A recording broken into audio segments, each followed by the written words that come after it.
Malam itu, seorang anak perempuan sedang berdiri sendirian di bawah pohon besar. Langit sudah gelap. Angin berembus pelan melewati pepohonan. Di kejauhan terdengar suara jangkrik.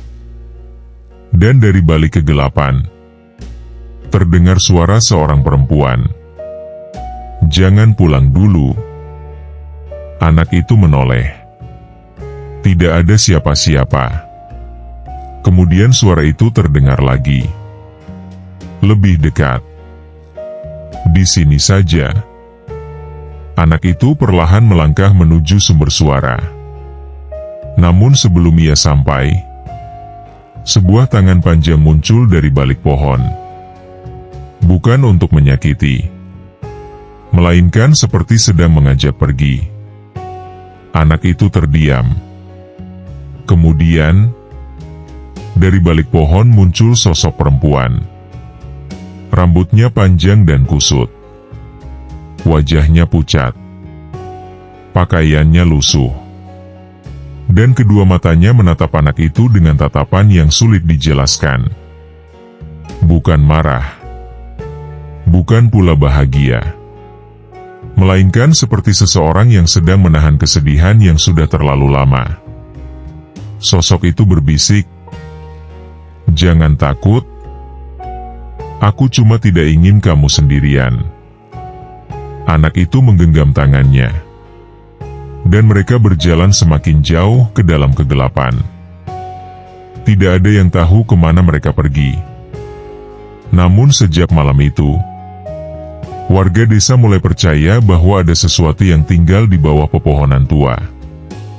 Sesuatu yang mereka sebut Wewe Gombel. Tapi, sebelum menjadi sosok yang ditakuti banyak orang, konon ada seorang perempuan bernama Mina. Dan kisahnya jauh lebih menyedihkan daripada yang dibayangkan siapapun. Mina adalah perempuan sederhana yang tinggal di sebuah desa kecil di pinggir hutan. Ia tidak kaya. Rumahnya hanya rumah kayu sederhana dengan halaman kecil. Namun Mina dikenal sebagai perempuan yang ramah. Ia selalu tersenyum ketika bertemu tetangga. Sering membantu orang yang membutuhkan. Dan yang paling penting, Mina sangat menyayangi keluarganya. Suaminya bernama Dharma. Mereka sudah menikah beberapa tahun. Namun ada satu hal yang selalu membuat Mina merasa hidupnya lengkap. Seorang anak perempuan bernama Lila. Lila masih kecil. Ceria. Suka bermain di halaman. Dan hampir setiap sore, Lila akan berlari menemui ibunya sambil membawa bunga liar yang ia temukan di sekitar rumah. "Ibu, lihat." Mina bahkan tetap bangun ketika malam hanya untuk memastikan anaknya tidur dengan nyaman. Suatu malam, hujan turun sangat deras. Atap rumah mereka berulang kali berbunyi terkena air. Lila tidur di samping Mina. Mina menatap wajah anaknya. Kemudian tersenyum. "Tidur ya? Besok ibu bikin makanan kesukaan kamu." Lila mengangguk kecil. Malam itu, Mina tidak tahu bahwa dirinya sedang memandangi anaknya untuk terakhir kalinya sebagai seorang ibu yang masih hidup. Pagi berikutnya, demam Mina semakin parah. Ia hampir tidak bisa berdiri. Lila yang masih kecil mencoba membantu ibunya. "Ibu sakit?" Mina mengangguk. "Sedikit. Kalau begitu ibu tidur saja." Mina tersenyum. Ia menarik Lila ke dalam pelukannya. Namun di luar rumah, terdengar suara seseorang memanggil. "Mina." Mina membuka mata. Ia mengenali suara itu. Itu suara tetangganya. Seorang perempuan bernama Ratih. Ratih datang membawa makanan. Ia melihat kondisi Mina dan langsung panik. "Kamu kenapa?" Mina hanya menjawab pelan, "Aku tidak apa-apa." Ratih tidak percaya. Ia ingin membawa Mina berobat. Namun saat itu, jalan menuju desa sedang rusak akibat hujan. Kendaraan tidak bisa masuk. Ratih akhirnya meminta bantuan beberapa warga. Mereka mencoba membawa Mina keluar. Namun kondisi Mina semakin lemah. Dan sebelum bantuan datang, Mina meninggal. Kabar kematian Mina menyebar ke seluruh desa. Dharma belum sempat pulang. Lila menangis. Rumah kecil yang biasanya dipenuhi suara Mina mendadak menjadi sangat sunyi. Pemakaman dilakukan sore itu. Langit mendung. Angin bertiup cukup kencang. Lila berdiri di samping makam ibunya. Ia menggenggam salah satu bunga liar yang pernah diberikan kepada Mina. Kemudian berbisik, "Ibu, pulang ya?" Tidak ada jawaban. Hanya suara angin. Fuh. Lila menangis. Dan sejak hari itu, rumah Mina tidak pernah terasa sama lagi. Beberapa minggu berlalu. Dharma akhirnya kembali. Ia berusaha merawat Lila. Namun ia juga harus bekerja. Lila kemudian sering dititipkan kepada Ratih. Ratih selalu berpesan, "Kalau sudah sore, jangan keluar rumah." Kenapa? Karena malam sebentar lagi. Lila menurut. Namun suatu sore, ia keluar rumah untuk mencari bunga. Ia berjalan sampai ke ujung desa. Tanpa sadar, hari mulai gelap. Lila menatap langit. Ia baru menyadari bahwa dirinya sudah terlalu jauh. Ia mencoba pulang. Tapi, ia mendengar suara. Suara perempuan. Sangat pelan. "Lila." Lila berhenti. Ia mengenali suara itu. "Ibu?" Suara tersebut terdengar lagi. "Lila." Anak itu menoleh ke arah pepohonan. Di sana, tidak ada siapa-siapa. Namun aroma bunga yang sangat familiar tercium dari arah hutan. Lila berjalan mendekat. Kemudian, ia melihat sesuatu. Sosok perempuan berdiri di bawah pohon besar. Rambut panjang. Pakaian putih kusam. Wajah pucat. Lila menatapnya. Sosok itu tidak bergerak. Kemudian perlahan, ia mengangkat tangannya. "Pulang?" Lila justru berkata, "Ibu?" Sosok itu diam. Kemudian, tersenyum. Malam itu, Ratih panik. Lila tidak kunjung pulang. Ia memanggil Dharma. Beberapa warga kemudian melakukan pencarian. Mereka membawa lampu. Mereka menyusuri jalan. Sampai seseorang menemukan jejak kaki kecil di dekat hutan. Terdapat bunga-bunga liar. Bunga yang sama seperti yang sering diberikan Lila kepada Mina. Setelah kejadian itu, warga mulai membicarakan sesuatu. Mereka percaya Mina belum benar-benar pergi. Ia masih mencari Lila. Namun semakin banyak kejadian aneh terjadi. Anak-anak desa mulai mengaku melihat seorang perempuan di bawah pohon ketika hari mulai gelap. Ada yang mendengar suara perempuan memanggil nama mereka. Ada yang menemukan bunga-bunga diletakkan di dekat rumah. Dan beberapa orang tua mulai mengatakan, jangan biarkan anak bermain di luar ketika menjelang malam. Karena saat itulah, konon sosok perempuan itu mulai keluar. Suatu malam, Ratih sedang menutup jendela rumah. Ia mendengar suara anak-anak tertawa dari luar. Ia mengira anak-anak masih bermain. Namun ketika melihat jam, sudah hampir tengah malam. Ratih membuka pintu. Tidak ada siapa-siapa. Hanya jalan desa yang kosong. Kemudian, terdengar suara perempuan. Mereka tidak boleh sendirian. Ratih membeku. Suara itu berasal dari belakang rumah. Ia perlahan menoleh. Di bawah pohon, berdiri seorang perempuan. Rambut panjang menutupi wajah.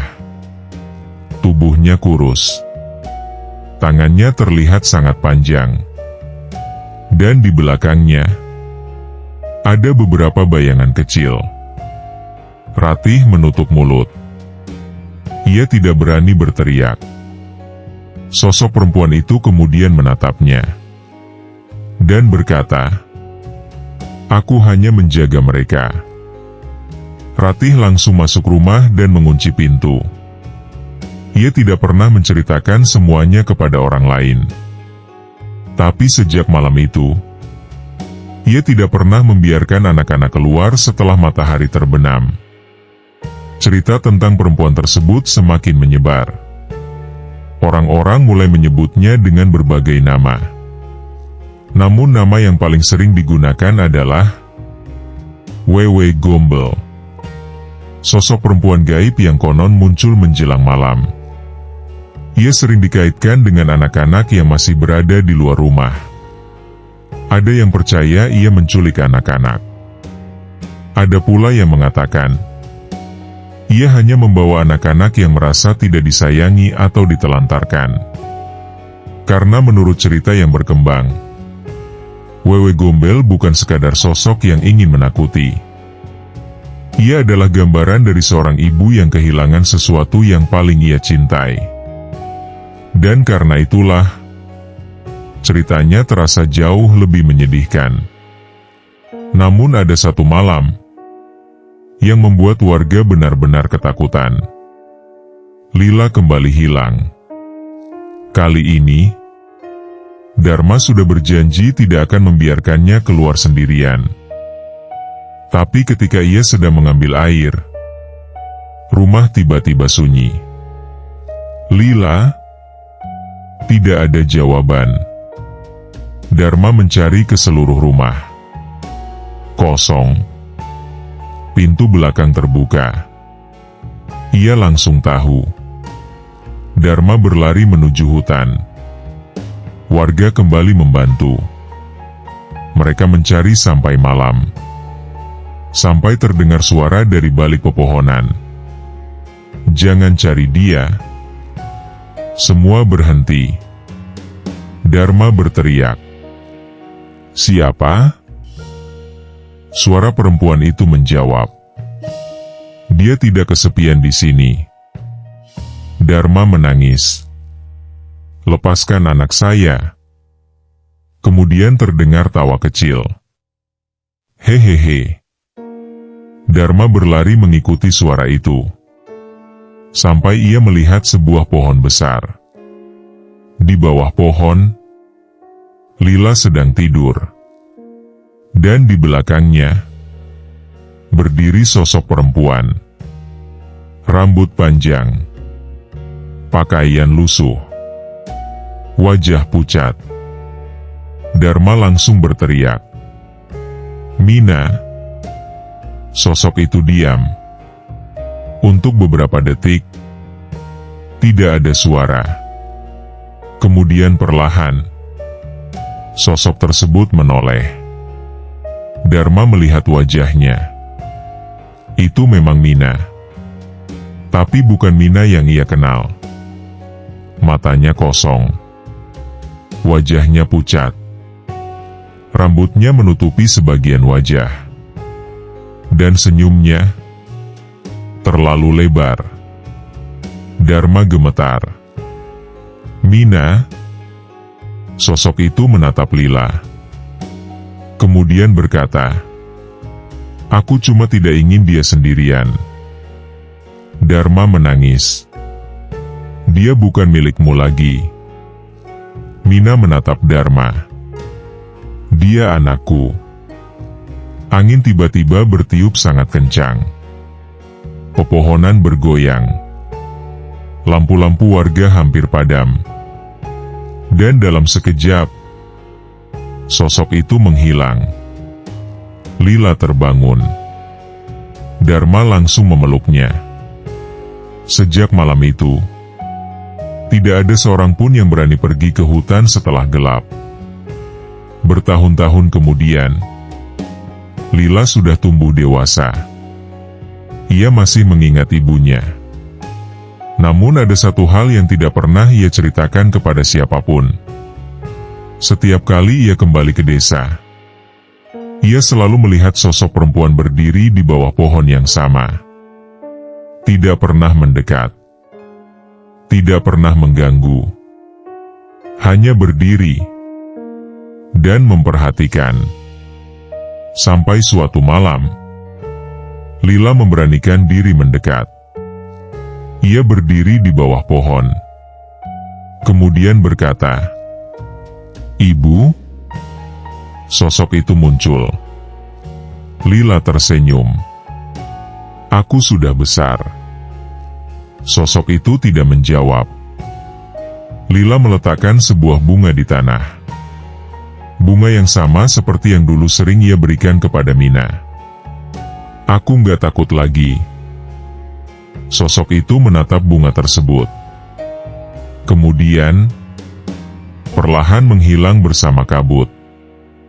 Sejak saat itu, Lila tidak pernah melihatnya lagi. Namun cerita tentang Wewe Gombel terus hidup. Dan mungkin, itulah alasan kenapa orang-orang tua dulu selalu mengatakan, jangan biarkan anak bermain di luar ketika hari mulai gelap. Segeralah pulang. Karena di antara pepohonan, di balik rumah-rumah kosong, atau di tempat yang jarang dilewati manusia, konon ada sosok perempuan yang masih berjalan sendirian. Rambutnya panjang, pakaiannya lusuh, dan langkahnya tidak pernah terdengar. Ia tidak selalu muncul untuk menyakiti. Kadang, ia hanya ingin mencari seseorang untuk menemaninya.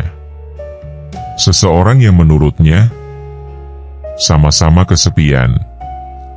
Sekarang bayangkan, hari mulai gelap. Kamu sedang berdiri di halaman rumah. Angin bertiup pelan. Kemudian kamu mendengar suara anak kecil tertawa dari arah pohon. Kamu melihat ke sana. Tidak ada siapa-siapa. Kamu masuk rumah. Menutup pintu. Kemudian, terdengar ketukan. Tok! Tok! Tok! Kamu diam. Ketukan itu terdengar lagi. Tok! Tok! Tok! Kamu mendekati pintu. Siapa? Tidak ada jawaban. Kemudian terdengar suara perempuan. Sangat pelan. Anaknya ada? Kamu membeku. Suara itu kembali terdengar. Aku cuma mau menemani. Kamu mundur. Tiba-tiba, dari luar terdengar suara anak kecil tertawa. Hehehe. Kemudian suara perempuan itu berbisik. Jangan takut. Kamu boleh ikut denganku. Lampu rumah berkedip. Sekali. Dua kali. Lalu mati. Dalam kegelapan, Kamu mendengar suara langkah kaki berjalan menjauh dari rumah.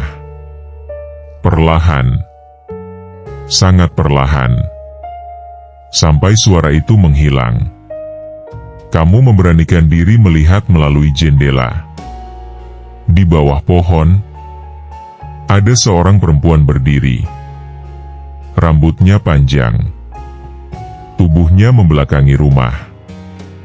Di sampingnya, berdiri bayangan kecil. Perempuan itu kemudian menoleh. Wajahnya pucat. Dan meskipun jaraknya sangat jauh, kamu bisa melihat senyumnya. Ia mengangkat satu tangan, seolah melambaikan tangan kepadamu. Kemudian, kabut turun, menutupi tubuhnya. Dan ketika kabut menghilang, tidak ada siapa-siapa. Hanya bunga-bunga kecil berserakan di tanah. Sejak malam itu, setiap kali hari mulai gelap, kamu selalu teringat satu hal. Pulanglah sebelum malam. Karena mungkin ada seseorang di luar sana yang sedang menunggu. Bukan untuk memanggilmu, bukan untuk mengejarmu, tapi hanya untuk memastikan kamu tidak sendirian. Aku Naik Zie, dan ini Naik Zie Horor.